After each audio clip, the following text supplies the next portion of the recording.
চাঁদ রাত, বিদায় রমজান। চাঁদ উঠেছে আকাশে, আজ সেই প্রতীক্ষিত চাঁদ রাত। যে রমজানের জন্য আমরা অপেক্ষা করেছিলাম, সেই রমজান আজ বিদায় নিচ্ছে। ভাই ও বোনেরা, একটু থেমে নিজেকে প্রশ্ন করুন, এই রমজান কি আমাদের বদলাতে পেরেছে? আমরা কি সত্যিই আল্লাহর কাছে ফিরে এসেছি? আমাদের চোখে কি কখনো সেই অশ্রু এসেছে, যে অশ্রু আল্লাহ সবচেয়ে বেশি ভালোবাসেন? কত রাত আমরা ঘুমিয়ে কাটিয়েছি, কত সুযোগ আমরা হারিয়েছি, তবুও আল্লাহর দরজা এখনো খোলা আছে। এই চাঁদ রাত ক্ষমা চাওয়ার শেষ সুযোগ হতে পারে।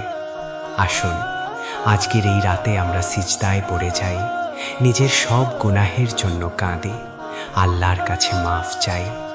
কারণ আমরা জানি না পরের রমজান আমরা পাবো কিনা। চাঁদ উঠেছে, কিন্তু মনে এক অদ্ভুত কষ্ট।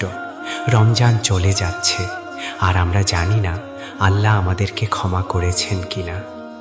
আসুন দোয়া করি, আল্লাহ আমাদের রোজা, নামাজ, দোয়া কবুল করুন এবং আমাদেরকে আবার রমজান পাওয়ার তৌফিক দিন।